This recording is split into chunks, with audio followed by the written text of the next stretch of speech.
창세기 21장 7절부터 21절 말씀까지 한 절 한 절 함께 교독하시겠습니다. 또 가로되 사라가 자식들을 젖먹이었다고 누가 아브라함에게 말하였으리마는 아브라함 노경에 내가 아들을 낳았도다 하니라. 아이가 자라매 젖을 떼고 이삭이 젖을 떼는 날에 아브라함이 대연을 배설하였더라. 사라가 본즉 아브라함의 아들 애굽 여인 하갈의 소생이 이삭을 희롱하는지라. 그가 아브라함에게 이르되 이 여종과 그 아들을 내어 쫓으라.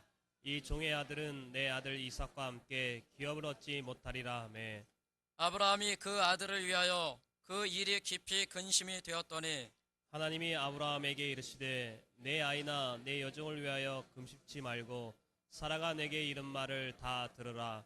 이삭에게서 나는 자라야 내 씨라 칭할 것임이니라. 그러나 여종의 아들도 내 씨니 내가 그로 한 민족을 이루게 하리라 하신지라. 아브라함이 아침에 일찍이 일어나 떡과 물 한 가죽 부대를 취하여 하갈의 어깨에 메어주고 그 자식을 이끌고 가게 하매 하갈이 나가서 브엘세바 들에서 방황하더니 가죽 부대에 물이 닿은지라 그 자식을 떨기나무 아래 두며 가로되 자식의 죽는 것을 참아 보지 못하겠다 하고 사란 바탕쯤 가서 마주 앉아 바라보며 방송대곡하니 하나님이 그 아이의 소리를 들으심으로 하나님의 사자가 하늘에서부터 하갈을 불러 가라사대 하갈아 무슨 일이냐 두려워 말라 하나님이 저기 있는 아이의 소리를 들으셨나니 일어나 아이를 일으켜 내 손으로 붙들라. 그로 큰 민족을 이루게 하리라 하시니라. 하나님이 하갈의 눈을 밝히심에 샘물을 보고 가서 가죽 부대에 물을 채워다가 그 아이에게 맛이 왔더라. 하나님이 그 아이와 함께 계심에 그가 장성하여 광야에 거하며 활 쏘는 자가 되었더니 그가 바람광에 거할 때 그 어미가 그를 위하여 애굽 땅 여인을 취하여 아내를 삼게 하였더라. 원래 오늘 예배는 이제 종려 주일부터 시작을 해야 됩니다.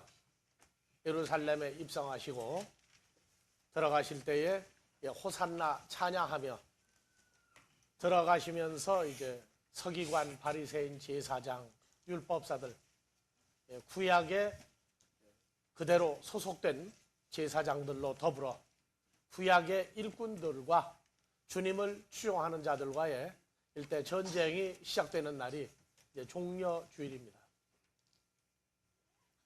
오늘 띄었어요. 종려주일. 왜 띄었느냐? 제사도 세월이 지나다가 보니까 많이 간략해지는 것 같아요. 원래 고난주간은 언제부터입니까? 이번 주? 금요일 시작해야 되죠? 또는 3월 달에 지금 시작한 교회도 있어요. 고난주간과 부활주간을. 근데 우리 경우에는 매년 4월 달 둘째 주에 고난주간과 부활주간을 같이 하도록 정했습니다. 왜냐하면 히브리 절기로 따져서 1월 14일 날이 6월절입니다. 그리고 1월 15일 날 안식일이죠. 그래서 무교절, 부활하신 날이 초곡절, 보리를 추수하는 날입니다. 그래서 그리스도 예수의 부활을 드리는 날, 토요일 날 안식일 예배를 드리던 것을 그리스도의 부활하심으로 주일날, 일요일로 택한 것입니다.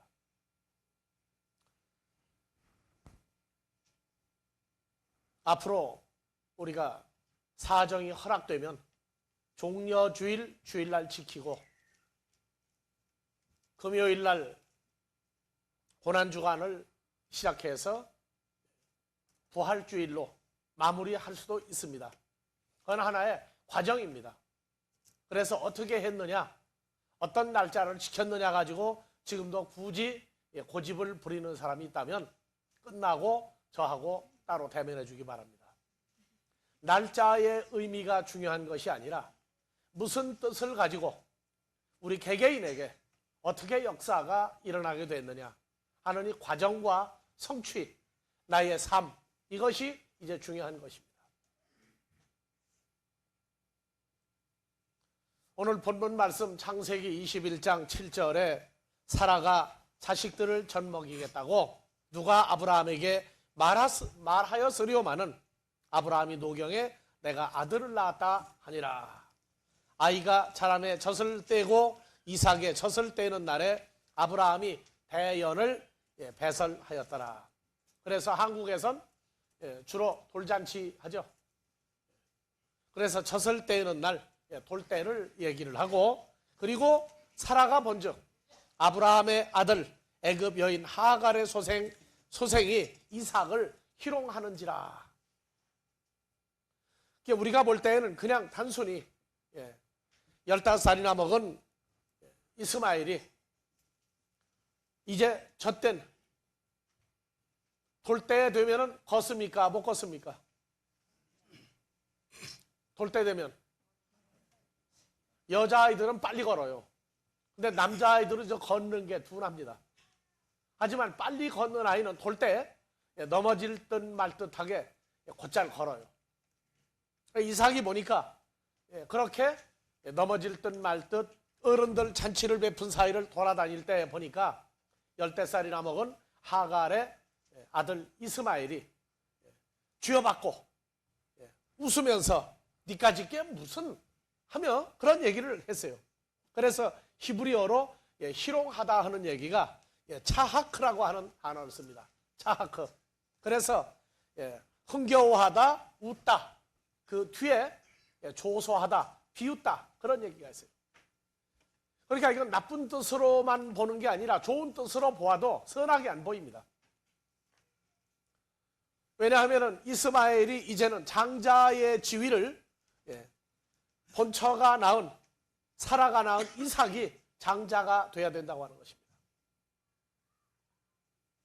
그리고 앞으로 이제 쫓겨나게 됩니다.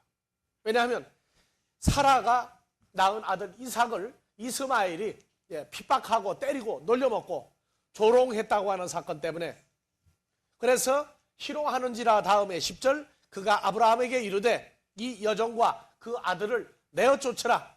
이 종의 아들은 내 아들 이삭과 함께 기업을 얻지 못하리라. 도저히 한 집에 두어서는 안 될랍니다. 아예 내쫓으라. 하나님이 아브라함에게 이르시되 내 아이나 내 여종을 위하여 근심하지 말고 사라가 내게 이른 말을 다 들으라. 이삭에게서 나는 자라야 내 시라 칭할 것임이니라. 그래서 아브라함이 굉장히 근심을 많이 했어요. 이걸 도대체 내쫓으면 천지간에 어디를 가겠느냐. 그럴 때 걱정하지 마라. 13절 그러나 여종의 아들도 아브라함의 씨는 틀림없으니 내가 그로 한 민족을 이루게 하리라 하신지라. 아브라함이 아침에 일찍 일어나 떡과 물 한 가죽 부대를 취하여 하갈의 어깨에 메어주고 그 자식을 이끌고 가게 하며 하갈이 나가서 부엘세바 들에서 방황하더니 가죽 부대에 물이 다한지라. 그 자식을 떨기 나무 아래 두며 가로되 자식이 죽는 것을 차마 보지 못하겠다 하고 화살 한 번 쏘은 거리쯤 가서 마주 앉아 바라보며 방성대곡하니 하나님이 그 아이의 소리를 들으심으로 하나님의 천사가 하늘에서부터 하갈을 불러 가라사대 하갈아 무슨 일이냐 두려워하지 말라. 하나님이 거기 있는 아이의 소리를 들으셨나니 일어나 아이를 일으켜 내 손으로 붙들라. 그가 큰 민족을 이루게 하리라 하시니라. 하나님이 하갈의 눈을 밝히매 샘물을 보고 가서 가죽부대에 물을 채워다가 그 아이에게 마시웠더라. 하나님이 그 아이와 함께 계심에 그가 장성하여 광야에 거하며 활 쏘는 자가 되었고 애굽 여인을 취하여 아내를 삼게 하였더라. 그래서 그때부터 아브라함의 장자였음에도 불구하고 내쫓기고 하나님이 약속한 이삭이 장자가 되어서 대를 잇게 됩니다.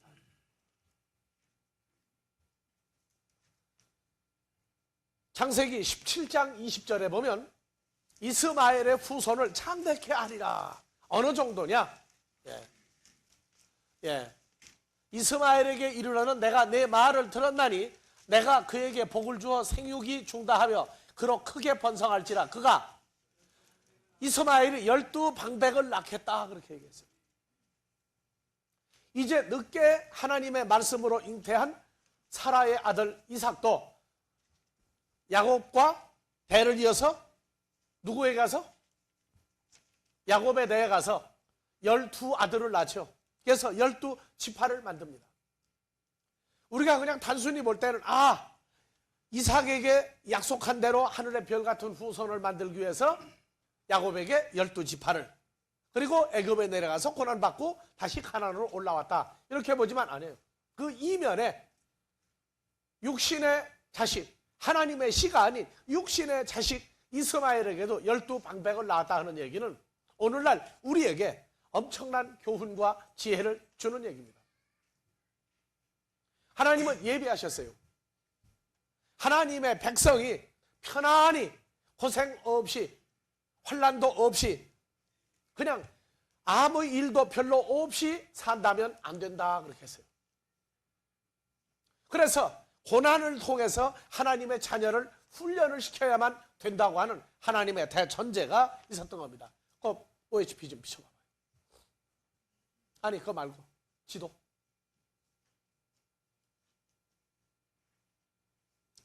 예, 여기 지금 지도를 올려보세요. 아니요, 올리라고. 예, 아브라함이 갈대아 우르에서 출발하여 하란에 왔다가 가나안 땅에 들어왔다가 다시 애굽에 갔다가 또 다시 가나안 땅에 들어와서 지금 무려 26년 만에 독자 이삭을 낳습니다. 우리는 알고 있어요. 창세기에 가인이 동생 아벨을 죽였습니다. 그 이후에 계속해서 하나님의 택한 백성을 훈련을 시키는데 노아의 세 아들을 통해서 함의 아들 중에 가나안 땅에 가서 가나안이 자리를 잡았고 애굽에 와서 에집트를 석권했어요. 그래서 하나님의 백성을 노아의 세 아들 중에 함의 아들 중에 가나안, 그 다음에 애굽에 간 아들, 그 다음에 북쪽에 자리 잡은 것이 야벳의 아들들입니다. 하나님의 백성들을 둘째 아들 야벳의, 셋째 아들 함의 후손들이, 그리고 아브라함의 아들 셈의 후손이 이 가나안 땅을 중심으로 해서 앞으로 여기 점 3개 찍어놨죠. 이건 누구냐면 우리가 창세기 19장에 보았던 누구의 아들들입니까? 롯의 두 아들 모압과 암몬이 두 지파가 여기 있고, 그 다음에 야곱의 형 누굽니까? 에서가 에돔 족속을 이루고 완전히 바다를 남겨놓고 동쪽, 북쪽, 남쪽으로 완전히 이스라엘 백성을 포유해놓고 이스라엘 백성이 하나님을 떠나면 먼저 이 가나안 땅의 7부족을 통해서 이스라엘 백성 히브리 민족을 핍박을 가합니다. 세상적으로 아주 잘 나갈 때예요. 하나님을 떠나고 난 다음에 세상적으로 잘 되면, 그리고 세상 사람과 혼인하며 세상 사람과 교통하며 부유해지기 시작하면 그들을 통해서 히브리 민족을 종으로 만들어버려요. 그것이 사사기입니다. 그래서 반드시 여호와 하나님만 의지하고 살아야 되겠다는 마음이 돌이켰을 때 보니까 종이 되어 있는 거예요. 그래서 이것이 하나님의 섭리예요. 그래서 이스라엘 민족이 점점 창대해지니까 다윗의 아들 솔로몬을 통해서, 솔로몬의 아들 로보암을 통해서 나라가 둘로 갈라지게 하고, 북쪽 이스라엘은 북쪽의 아수르 민족이 야벳의 후손이 와서 나라를 망하게 해버리고, 남쪽의 유다는 북쪽의 바벨론에서 와서 12지파를 완전히 없애버립니다. 70년 세월이 지나고 난 다음에 바벨론의 포로로 붙들려갔던 유다 지파가 다시 돌아와서 가나안 일경을 다시 이스라엘로 회복을 해나가는 과정입니다. 이러한 성경적인 고난의 역사가 이스라엘을 중심으로 일어났던 일이 이제는 전 세계적으로 하나님의 자녀들을 훈련시켜야 되는 계획이 이 고난주간을 통해서 예수님 한 분이 겪었던 걸 통해서 믿음의 선진들이 히브리서 11장에서 무수한 고난을 겪었던 걸 통해서 오늘날 이 세대에 하나님의 나라의 완성과 마무리를 앞두고 우리에게도 동일한 고난이 있을 것을 알려주고 있는 것입니다. 믿음의 선진들이 겪었던 고난과 우리가 겪어야 되는 고난은 똑같은 것은 아닙니다. 마태복음 24장에 처처에 기근과 지진이 있으리니 나라와 나라가 민족이 민족을 대항하여 일어날 것이고, 그러나 이것은 기근의 하나의 마지막 때 환란의 시작이다. 본격적인 환란은 사람을 죽이고 살리는데 무기를 통해서, 칼을 통해서, 창을 통해서가 아니라 오히려 가장 부요한 때 핍박이 오는데, 무슨 핍박이냐? 말씀을 통한 다른 복음, 다른 예수, 다른 성경을 통한 핍박이 조용한 가운데 일어날 것을 얘기해 주고 있어요. 사람들은 그럽니다. 잘 먹고 잘 살고 잘 입으면 그것이 고난이 없는 줄 알고 있어요. 근데 하나님의 백성에게는 그 고난이 아모스 8장 11절에 먼저 등장합니다.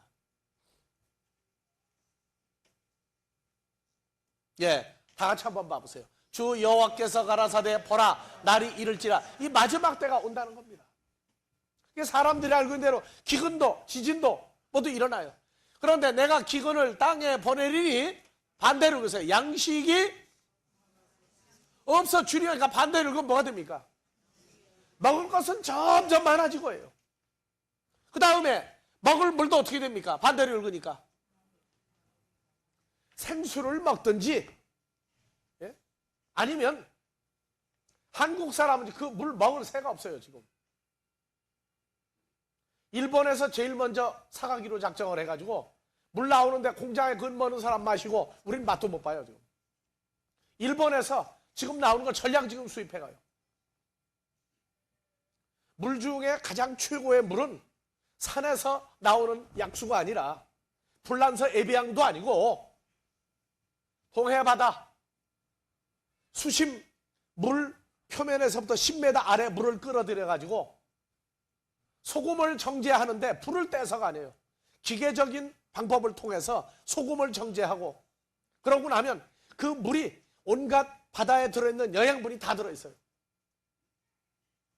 국제 특허를 냈어요. 일본 사람들이 검사를 다 해보니까 지구에서 가장 최고 우수한 물이에요. 가장 영양분이 다 들었어요. 그래서 나오자마자 일본에서 미리 전량 수입해갔어요.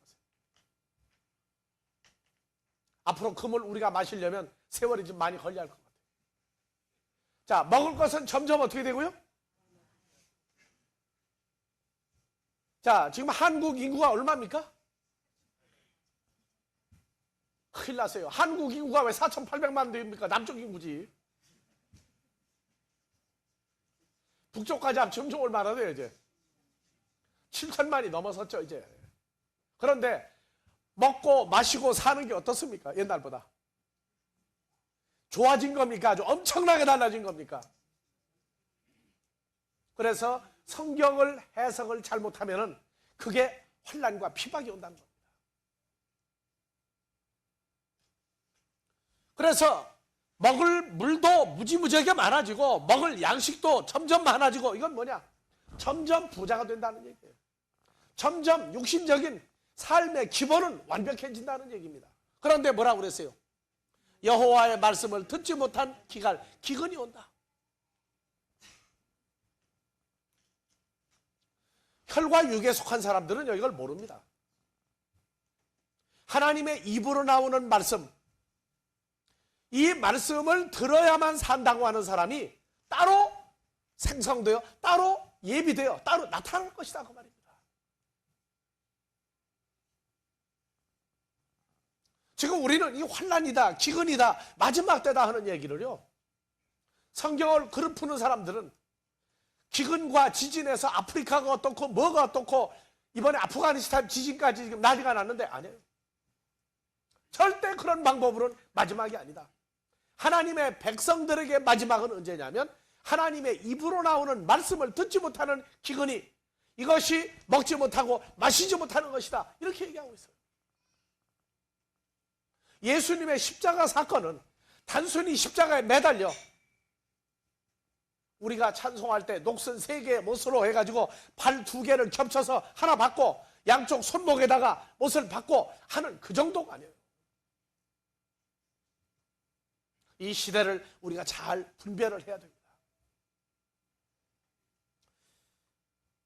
자, 그래서 이삭이 태어남으로 이스마엘이 내쫓긴 것은 전 세계적인 하나님의 자녀들을 훈련시키는 그 사람들이 누구냐? 바로 하나님과 아무 관계가 없이 태어난 게 아니라 약속을 받은 사람의 자식인데 육신으로 태어난 사람을 그 자식의 핍박을 주는 근본으로 삼았다고 하는 것입니다.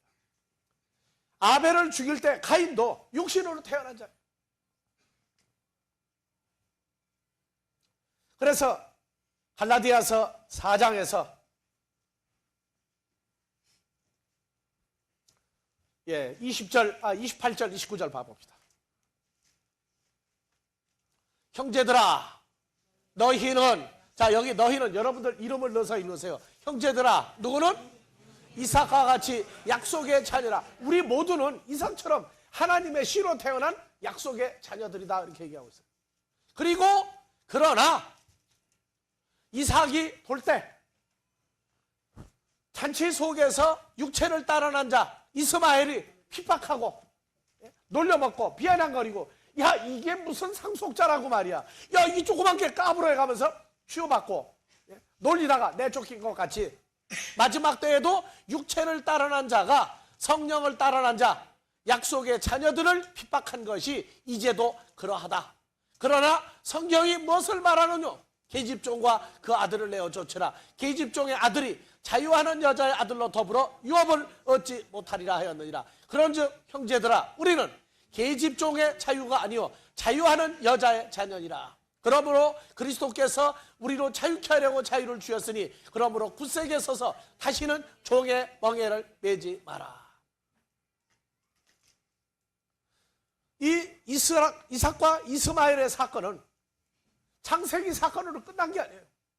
하나님의 자녀가 탄생하면 탄생할 때마다 이 똑같은 핍박하는, 이 핍박은 여러 가지가 있어요. 죽인 경우도 있고 아주 심한 고생을 준 경우도 있고 사람으로 못할 창피를 주기도 하고 가지고 있는 재산과 직분을 빼앗기도 하고 인간으로서 겪을 수 없는 모든 고난을 총칭하여서 고난이라고 얘기합니다. 창세기 사건을 통해서 약속을 받은 하나님의 성령으로 태어난, 하나님의 씨로 태어난 자들은 창세기에 이삭이 쥐어박히고 조롱당하고 웃김당한 것 같이 예수님이 십자가에 못 박혀 매달렸는데 그래요. 그 밑에 있는 자들이 뭐라 그래요? 지나가는 자도 고개를 살래살래 흔들며 밑에 있는 자들도 쳐다보면서 야, 내려와봐. 너 같은 놈이 무슨 다른 사람을 구원을 시키느냐? 그러니까 내가 너를 믿을 테니까, 너를 추종할 테니까 십자가에 내려봐라. 무슨 능력을 가진 자가 그 모양이냐? 비아냥거렸어요. 여러분들, 인간 이하의 대접을 받는 사람은 욕을 먹어도 비아냥거려도 창피를 주어도 철판 깔았어요. 그러나 상대가 어떤 사람이냐에 따라서 똑같은 욕이라도 이거는 사람 전체를 갖다가 내던지게 하는 욕도 있어요. 하나님의 아들이 내려와봐라. 남을 구원한 내가 매달렸느냐 하는 이것은요 최고의 모욕입니다. 그래서 성경은 아들이라 할지라도 받으신 고난을 인하여 십자가의 고난을 부끄러움을 감당하셨더니 아버지께서 하나님 보좌 우편에 앉아 모든 사람으로 그 아들을 경배하고 찬양하게 만들었다.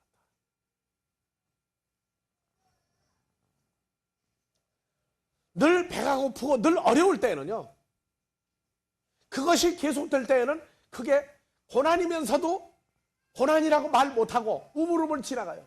근데 늘 호강하고 늘 대우받던 사람이 며칠을 굶어야 되고 앞으로도 굶는다 하는 얘기는요, 이거는 엄청난 고난입니다.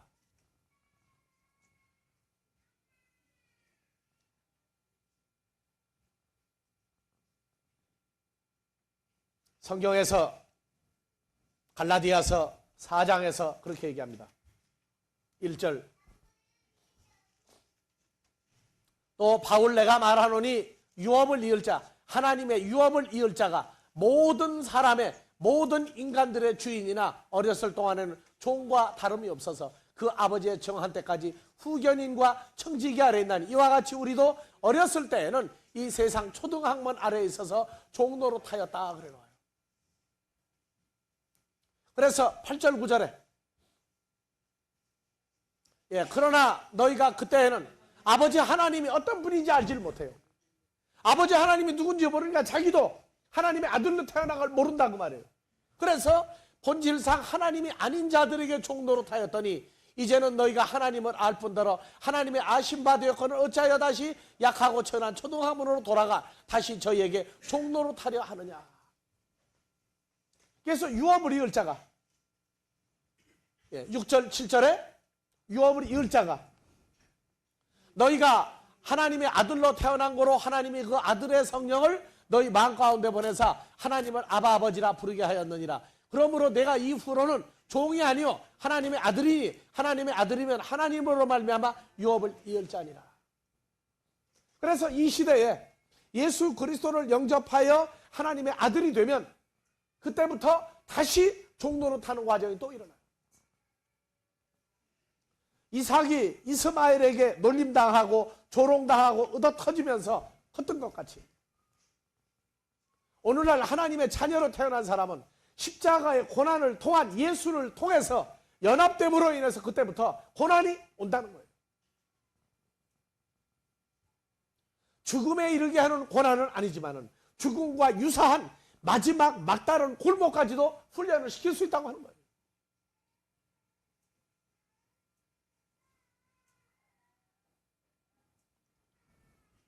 창세기 15장 8절에 내 후손이 하늘의 별과 같이 무수히 많아질 것이다. 아브라함이 이걸 믿었어요.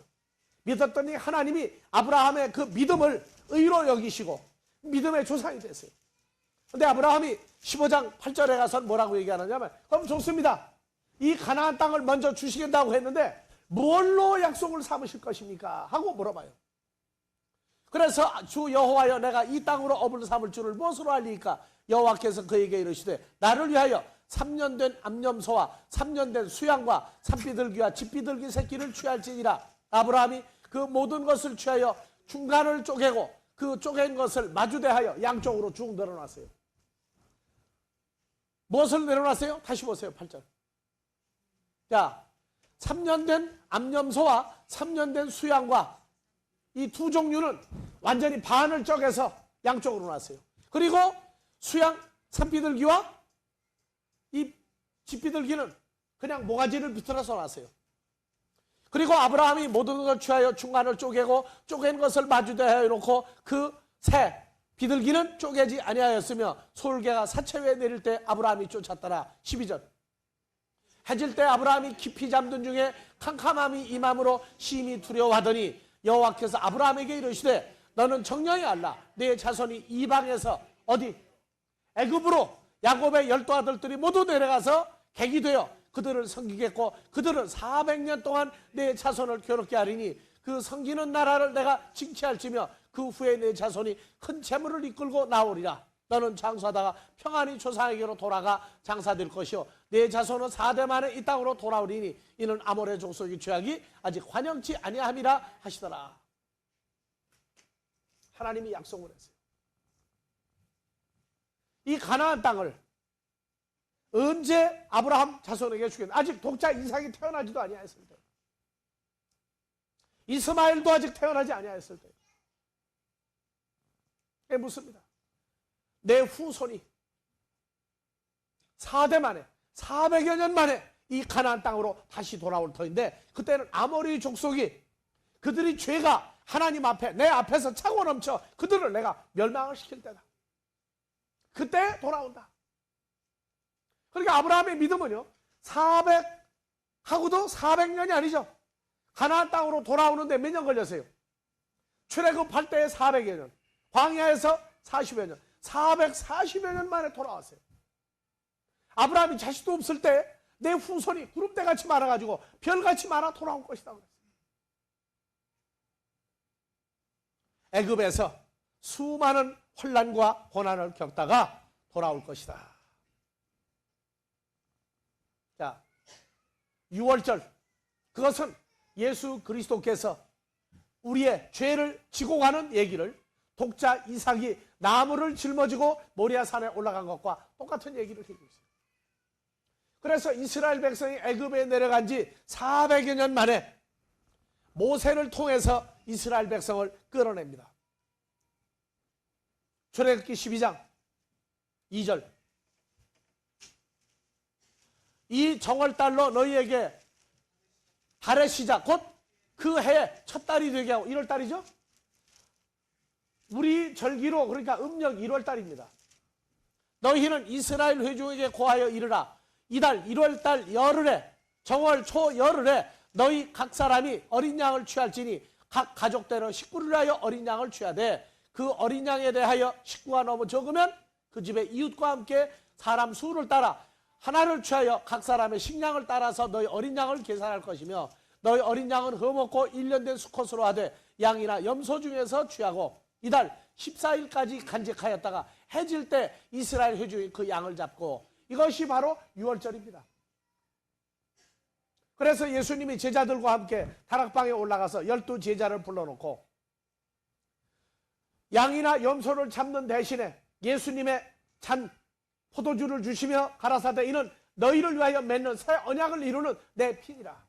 빵을 떼어주시며 가라사대 이건 너희를 위한 내 몸이다. 그래서 예수님의 살과 피가 제자들에게 먹여지던 밤에, 그리고 그 밤에 제자들과 함께 감람산으로 가서 겟세마네라고 하는 곳에 모여 있는 중에, 거기서 가룟 유다에 의해서 배반당하고 붙들려 가시고, 무교절날, 6월절날 날이 새고 나서 십자가에 못 박히고 죽습니다.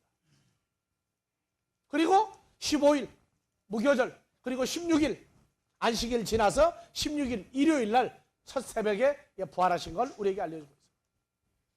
그래서 그 양을 잡으라, 그 피로 양을 먹을 집 문 좌우 설주와 인방에 바르고 다 같이요. 그 밤에 그 고기를 불에 구워 무교병과 쓴나물로 아울러 먹되 난로나 물에 삶아서나 먹지 말고 그 머리와 정강이와 내장을 다 불에 구워 먹고 아침까지 남겨두며 두지 말며 아침까지 남은 것은 소화하라. 그래서 양곱창 무기가 저 때부터 나오고요. 자, 양 불고기. 그래서 양의 수염소의 살과 피는 문설주 인방에다 밖에다 바르고, 살은 쓴나물과 함께 먹어서 속에 넣어놓고, 그것이 사람 속에 양의 염소의 고기가 없고 문 대문에 양이나 염소의 피가 칠해지지 아니한 집은 그 집에 먼저 낳은 장자, 소도 먼저 낳은 것, 양도 먼저 낳은 것, 심지어 강아지라도 먼저 낳은 것은 다 죽여버렸어요. 그래서 예수 그리스도의 죽으심, 양과 염소의 죽음, 그들의 살과 피가 백성들에게 공급되므로 그 사람들만 애굽에서 나왔어요. 요한복음 1장 29절, 이튿날 요한이 예수께서 자기에게 나오심을 보고 가로되 보라 세상의 죄를 지고 가는 하나님의 어린 양이로다. 이것이 바로 십자가를 지고 십자가로 가든 골고다 언덕으로 가든 예수님을 얘기하고 있어요. 그래서 그리스도의 고난은 출애굽을 통해서도 우리에게 분명히 알려주고 있습니다.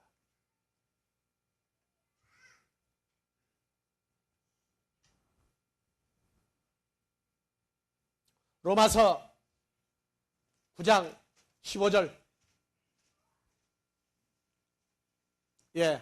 다 천천히 보세요. 모세에게 이르시되 내가 긍휼히 여길 자를 긍휼히 여기고 불쌍히 여길 자를 불쌍히 여기리라 하였나니, 그런즉 원하는 자, 누구가 원한다고 그래서 되는 것도 아니요, 다른 박질 잘한다고 되는 것도 아니요, 오직 긍휼히 여기시는 하나님으로 말미암으리라. 17절 성경이 바로에게 이르시되 나 여호와가 이 일을 위하여 바로 너를 세웠으니, 애굽의 왕으로 세웠죠. 곧 바로 너로 말미암아 여호와 하나님의 나의 능력을 보이고 내 이름이 온 땅에 전파되게 하려 함이라. 그런즉 하나님이 하고자 하시는 자를 긍휼히 여기고 하고자 하시는 일은 자를 강팍해 하느니라. 혹 내가 내게 말하기를 그러면 하나님이 어찌하여 허물하시느냐, 누가 그 뜻을 대적하려 하느니, 이 사람아 내가 누구에 감히 하나님을 질문하느냐. 내가 누굽니까? 애굽의 바로죠. 당대 최고의 지도자가 니까짓 게 뭔데 하나님을 보고 이러냐 저러냐고 말하며 지음을 받은 물건이 어찌 지은 자에게 어찌 나를 이같이 만들었느냐 말하겠느냐. 토기장이가 진흙 한 덩이로 하나는 귀 있을 그릇을 하나는 천 있을 그릇을 만들 권이 없겠느냐. 여러분들은 누굽니까? 귀 있을 그릇입니까? 천 있을 그릇입니까?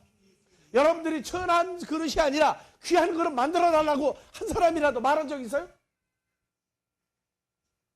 애굽의 바로 당대 세계 최고 지도자보다 여러분들이 더 위대하다는 거예요? 위대하지 않다는 거예요? 듣고 깨닫는 자는 자부심을 가질지어다. 만일 하나님이 그 진노를 보이시고 능력을 알게 하고자 하사 멸하기로 준비된 진노의 그릇을 바로와 애굽 백성을 오래오래 참으시고 관여하고 또한 영광받기로 예비하신 바 궁율의 그릇 하나님의 백성들에 대하여 그 영광의 부요함을 알게 하고자 했을지라도 무슨 말 하리요? 이 그릇은 누구니? 자기 이름 먼저 넣으세요. 이 그릇이 누굽니까? 영광받기로 궁율의 그릇이 되기로 한 그릇은 누구니? 곧 유대인 중에서 뿐만 아니라 이방인 중에서도 부르신 자니라.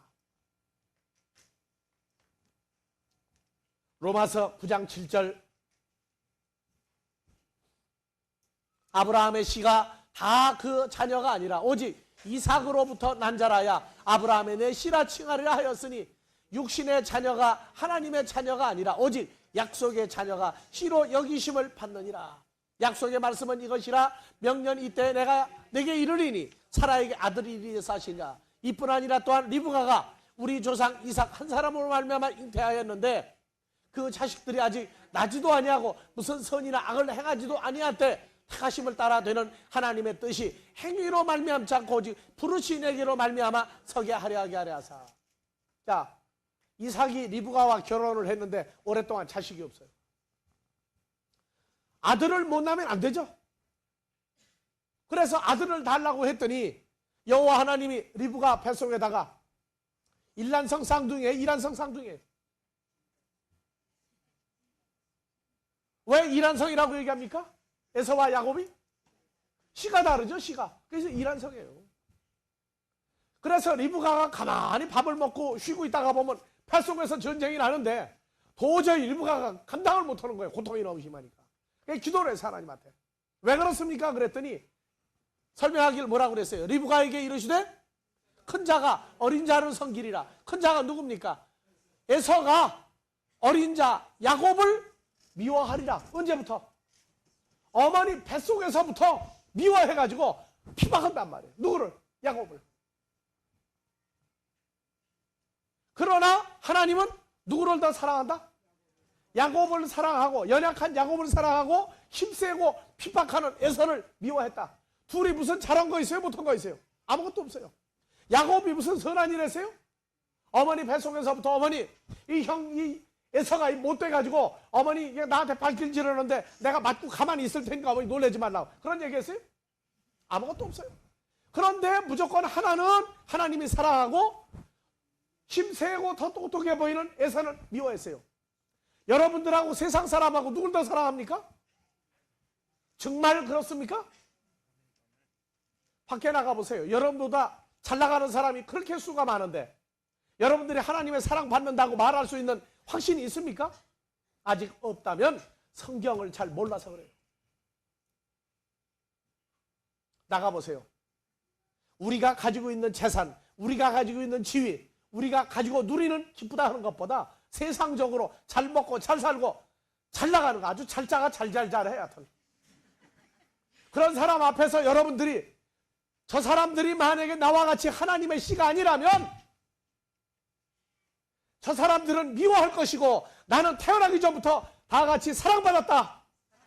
나는 사랑받고 태어난 자다. 나는 기쁜 자다. 말할 수 있어요? 왜 말 안 해요? 저쪽에선. 나도 하나님 원망은 못 해봤어도 왜 이렇게 못나게 태어나게 했습니까? 남들은 저렇게 잘 나가는데 왜 나는 한강에 가야 됩니까? 하고 했던 적이 있었답니다. 근데 보니까 그것이 바로 나를 사랑하신 증거였다고 하는 게 세월이 지나고 나니까 나오는데, 난 남자가 창피하게 닭똥 같은 눈물이 앞을 가리고 하는 얘기가 난 뭔지 몰랐어요. 근데 정말 기쁘고 기쁜 눈물이 나오게 하시는 거예요.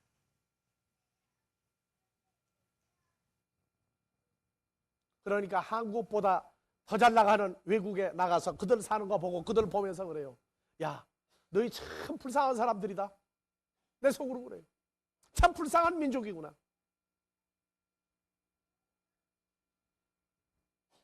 오늘날 나 같은 사람 만들기 위해서 그 오랜 세월을 예비하여 너희에게 문명과 문화와 권세를 주었구나. 나는 하나님의 택하심을 입은 사람이다. 그런 자부심이 하나님의 말씀을 통해서 나에게 자정되어 올 때마다 이건 기쁜 것입니다. 전 세계를 통한 부요함, 전 세계적으로 잘 나갈 때 하나님의 백성은 하나님의 말씀이 어디 있는가 하여 찾고 헤매게 만드시고, 하나님의 입으로 나는 말씀으로야만 산다고 하는 이것이 엄청난 핍박이고 고난이라고 하는 걸 배울 때까지. 자, 주님의 십자가 사건, 베드로전서 2장 21절.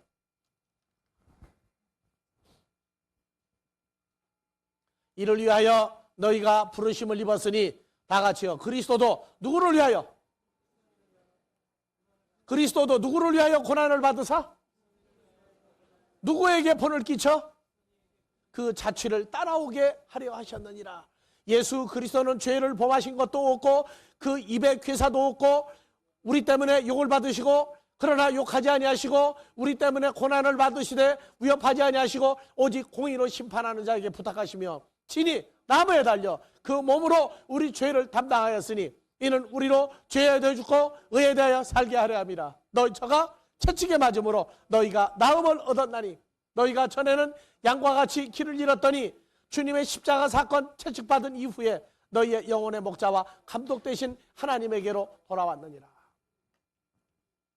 주님의 십자가 사건이 우리의 길잡이가 되고 하나님을 떠났던 우리에게 하나님에게로 돌아올 수 있는 길을 열어놓은 것이 십자가 사건입니다. 정말 주님의 십자가 사건을 보면서 울지도 못하고 웃지도 못하는 중간에 낄 때가 있다고요. 그 예루살렘 지도 한번 비춰봐.